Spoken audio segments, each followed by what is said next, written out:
Magandang umaga, ngayon po ay araw ng Biyernes, November 17, 2023. Update po muli sa lagay ng panahon. Ayon sa Pag-asa, shear line ang nakakaapekto sa eastern section ng Southern Luzon at Visayas, habang northeast monsoon o amihan nakakaapekto ngayon sa northern at central Luzon. Ang mga nasabing weather disturbance ay patuloy po na nagdadala ng mga pag-ulan sa maraming bahagi ng ating bansa, kasabay po ng mga localized thunderstorms. Samantala, patuloy pa rin po na minomonitor ang isang low pressure area sa labas ng ating Philippine Area of Responsibility sa may silangan ng Mindanao.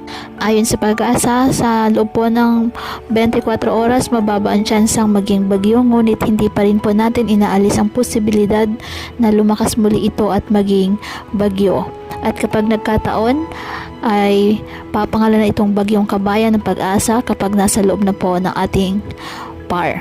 Samantala, dahil pa rin po sa amihan, maalon ngayon at delikado para sa maliliit na sasakyang pandagat ang pumalaot sa mga dagat na sakop po ng Ilocos Norte, Cagayan Valley Region, Aurora at sa ilang baybayin po ng Quezon, Bicol Region, Samar Islands, Dinagat at Surigao del Norte.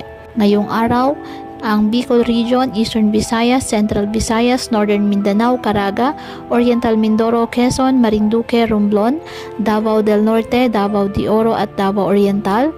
Asahan ang maulap na kalangitan na may kalat-kalat na pag-ulan at thunderstorms dahil po sa shear line.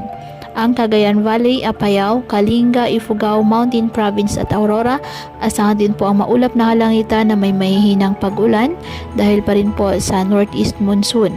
At ang Metro Manila, Ilocos Region, nalalabing bahagi ng Cordillera Administrative Region, nalalabing bahagi ng Central Luzon at nalalabing bahagi ng Calabarzon, bahagyang maulap hanggang sa maulap na halangitan with isolated light rains dahil pa rin po sa northeast monsoon. Apektado pa rin ng shear line at localized thunderstorms ang nalalabing bahagi ng ating bansa. Kaya po patuloy po natin na pinag-iingat ang ating mga kababayan sa banta ng mga pagbaha at pagguho ng lupa, at ugaliin po na magdala palagi ng payong o kahit anumang panangga sa ulan kapag lalabas ng ating mga tahanan. At yan po muna ang update sa lagay ng panahon ngayong araw.